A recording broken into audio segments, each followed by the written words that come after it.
Hi తులసి. Hi సత్య, ఎలా ఉన్నావు? ఆ ప్రశ్న నేను వేయాల్సింది, నువ్వేస్తావే.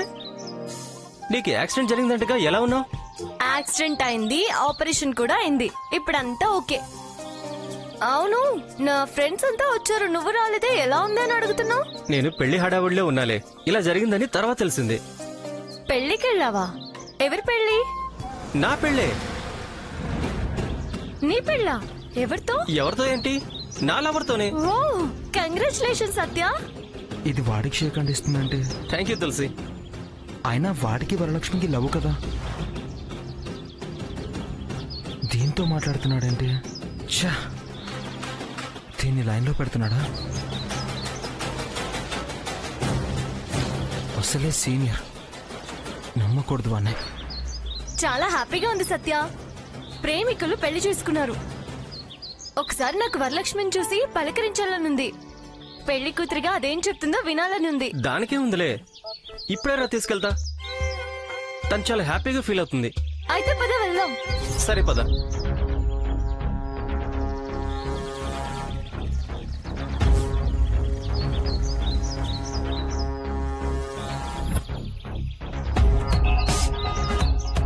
వామ్మో, ఇదేంటి వీడి బైక్ ఎక్కుతుంది? నా డౌట్ నిజమా ఏంటి? అసలు విషయం ఏంటో తెలుసుకుని తీరాలి.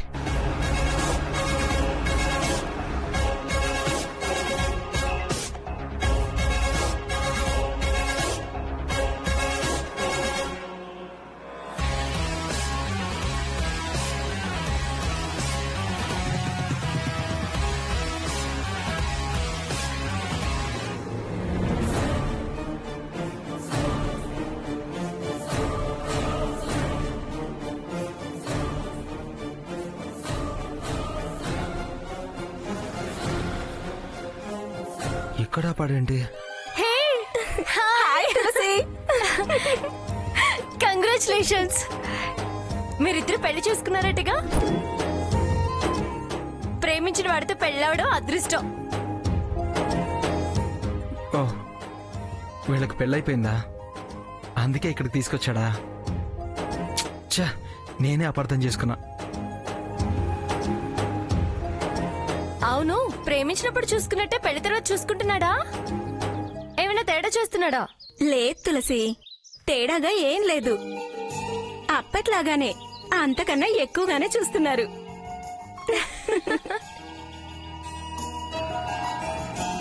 ఎంతైనా ప్రేమించిన మీరిద్దరు పెళ్లి చేసుకోవడం అదృష్టం.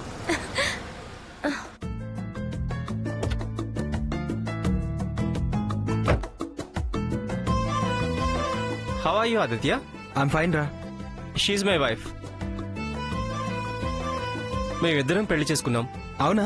Congrats, wish a happy married life. అవును, మ్యారేజ్ కి పిలవలేదేంటి? ఏదో అలా సడన్ గా జరిగిపోయిందిరా. ఓ, ప్రశాంతంగా జరిగిపోయిందా? ఏమైనా గొడవలయ్యాయా? అలా ఏం జరగలేదు. మీ పెద్దవాళ్ళంతా ఓకే అన్నారా? ఇలా లవ్ చేసుకున్నామని నేను చెప్పగానే మా అమ్మగారు నో అన్నారు.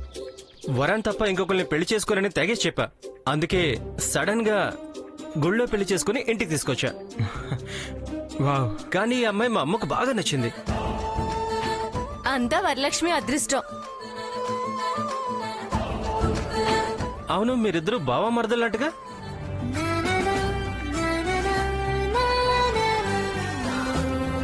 మొన్నే తెలిసింది.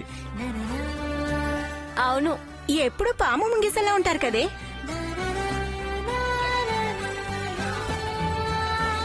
బావ మరదళ్ళు అలా ఉంటేనే సరదా.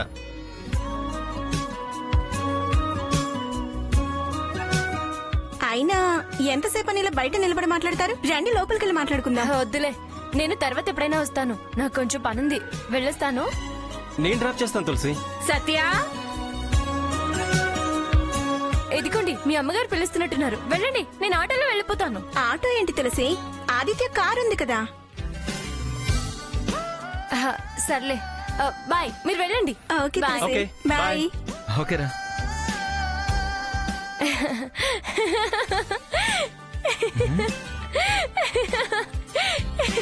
ఏయ్, ఎందుకే నవ్వుతున్నావు? సత్య ప్రేమించిన అమ్మాయిని వదులుకోకూడదని వాళ్ళ అమ్మని ఎదిరించి వరలక్ష్మిని పెళ్లి చేసుకుని వచ్చాడు. నేను ఆ ప్లేస్ లో ఊహించుకుంటుంటే నవ్వు వస్తుంది. ఎందుకంట అంతలా నవ్వు? నువ్వంత ధైర్యం చేయలేవుగా అందుకని. అసలు మీ అమ్మ పర్మిషన్ లేకుండా ఏ అమ్మాయిని ప్రేమించలేవుగా అని. హలో, అది నీ భ్రమ. మనం ప్రేమించేంత బ్యూటీ ఇంకా మనకు ఎదురుపడలేదు. ఎదురుపడితే మనం ఏంటో తెలుస్తుందమ్మా. అబ్బో, చూడమ్మా, నన్ను అండర్ ఎస్టిమేట్ చేయకు. వీణ్ణేడిపియాలి. అరే దుర్గం వస్తుంది. అమ్మా ఎక్కడా?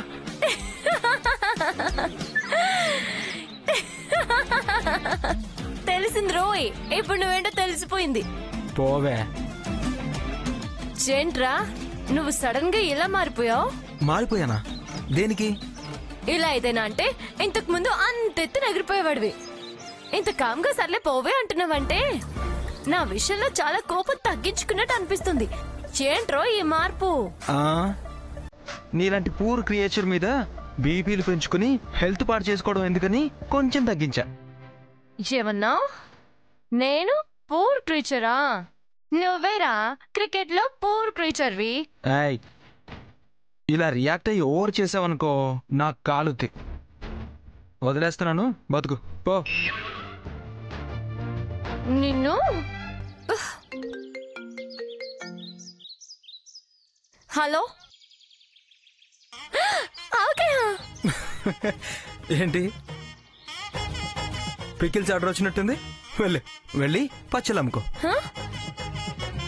వెళ్ళు పచ్చలు పాప, వెళ్ళు వెళ్ళు వెళ్ళు. నిన్ను వస్తున్నాను పెద్దమ్మా, పెట్టు. వీడి ముందే నేను మాట జరాలా? ఆవకాయ అనేసరికి ఆపుకోలేకపోయాను. వచ్చేసా. రావే తులసి. నేనొచ్చేసా. రా, నీకోసమే ఎదురు చూస్తున్నాం. అయ్యో,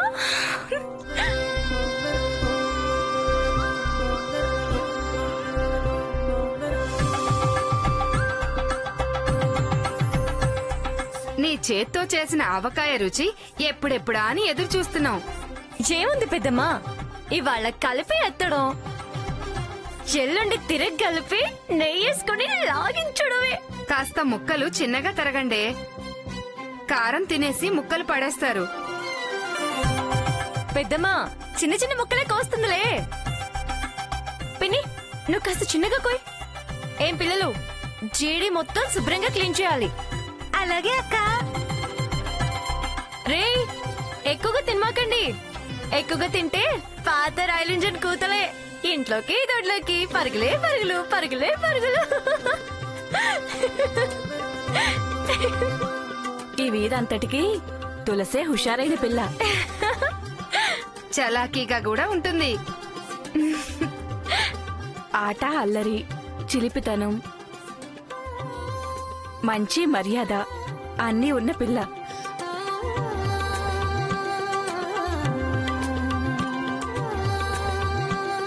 తులసి మొహానికి మచ్చ పెట్టాలని చూసారే ఆ పాపాత్ములు, కొద్దిలో తప్పిపోయింది. లేకపోతేనా? అవునా పిన్ని? ఎవరా పాపాత్ములు? అలా ఎలా మచ్చ పెట్టాలనుకున్నారు? గంధంలో ఏదో మందు కలిపి రాశారంట. అంత మంచి అమ్మాయి మీద ఎవరికి కోపం? ఇంకెవరు? ఆ దుర్గమ్మ మంగళాంబ కలిసి.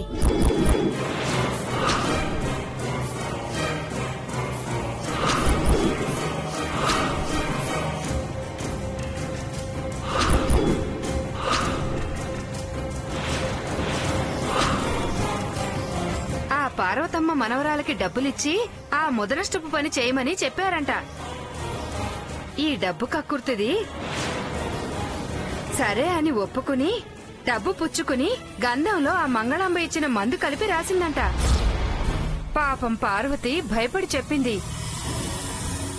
తులసి అదృష్టం బావుండి మేనమామ తెచ్చిన నీళ్లకుండ పగిలి నీళ్లు పడి గంధం కారిపోయిందట.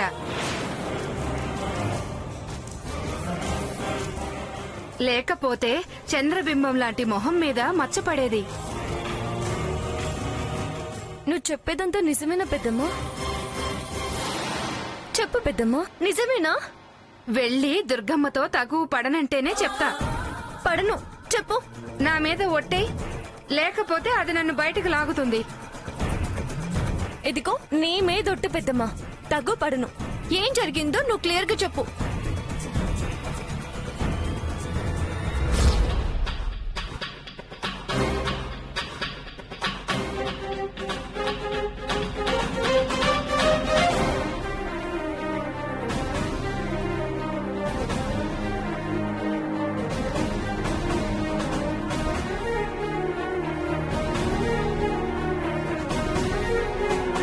అమ్మకి విషయం అస్సలు తెలియనివ్వద్దు. తెలిస్తే చాలా టెన్షన్ పడుతుంది. నా గురించి ప్రతి క్షణం భయపడుతూ ఉంటుంది. మంగళాంబకి దుర్గమ్మకి టైం చూసి బుద్ధి చెప్పాలి. Driver, driver!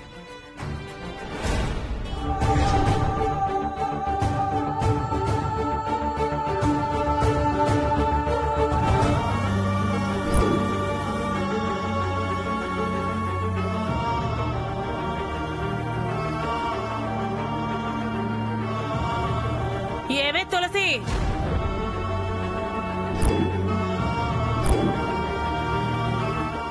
ఏంటో విచిత్రం.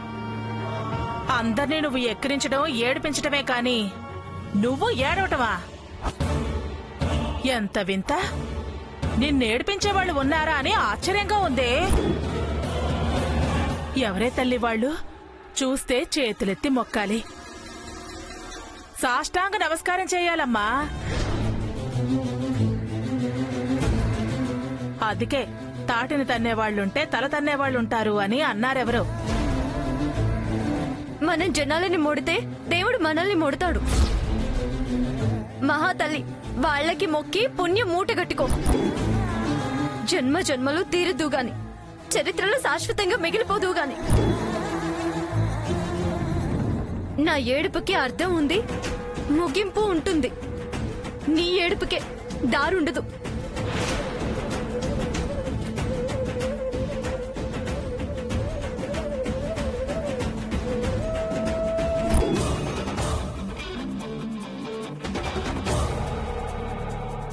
నాకు చేతులెత్తి నమస్కారం చేసి వెళుతుందేంటి? పుణ్యం మూట కట్టుకో అంటుందేంటి? గంధం విషయం ఏ సందుకుండా అయినా పొక్కిందా?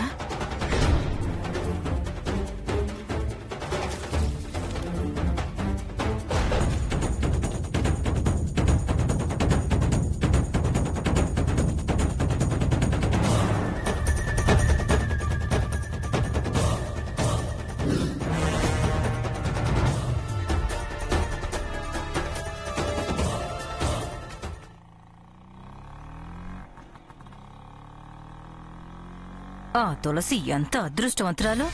మాడి మచ్చపడాల్సింది నీళ్లు పడి తప్పించుకుంది. ఎప్పుడు దానికి ఏది చెయ్యాలన్నా తప్పించుకుని బయటపడుతుంది. మొన్న యాక్సిడెంట్ కూడా అలాగే అయ్యింది. ఇప్పుడు యాసిడ్ ప్రయోగం కూడా అంతే అయ్యింది. దాని అదృష్టం బాగున్నా, కాలం దానికి అనుకూలంగా ఉన్నా, గ్రహాలు అనుకూల దృష్టి ఉన్నా ఆ ఇంటి మీద కాకి ఈ ఇంటి మీద వాలనివ్వను. ఆ ఇంటి వార్త ఈ ఇంటికి చేరనివ్వను.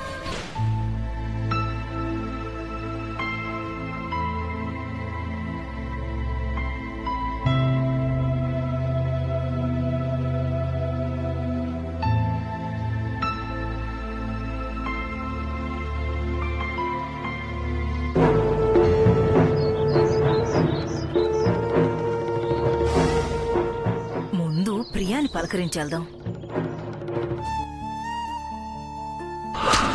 చెల్లెల్ని భుజానెక్కించుకుంది కాక మేనకోడల్ని అమ్మవారని నెత్తిన ఎత్తుకుని ఊరేగండి.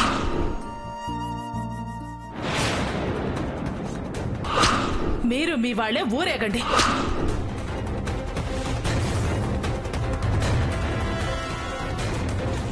ప్రియా,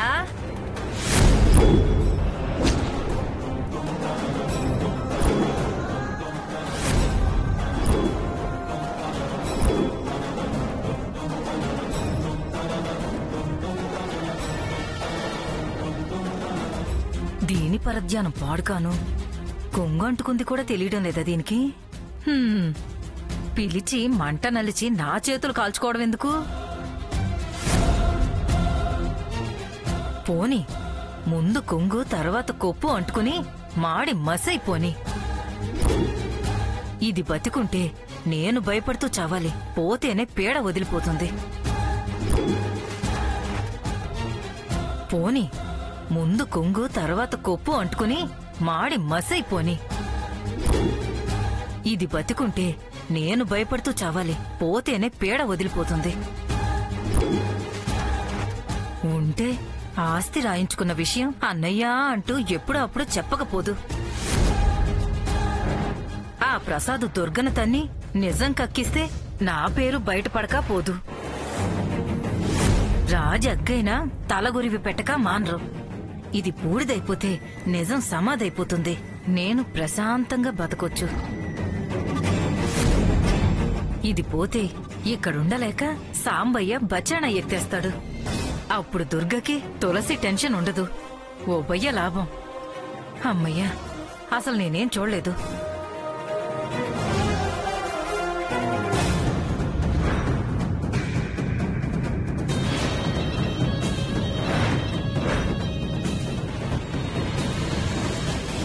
ఏంటొచ్చావు? ప్రియాని పలకరిద్దామని వచ్చాను. స్నానానికి వెళ్ళినట్టుంది. పిలిస్తే పలకలేదు. నేను మళ్ళీ వస్తానులే.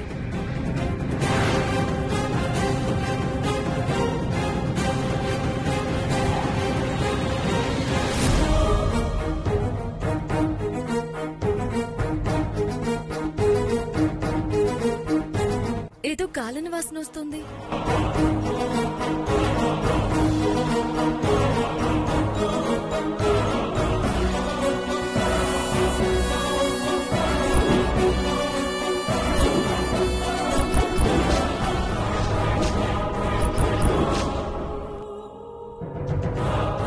అమ్మా, అమ్మా, అమ్మా, అయ్యో, అమ్మా, అయ్యో, అమ్మా.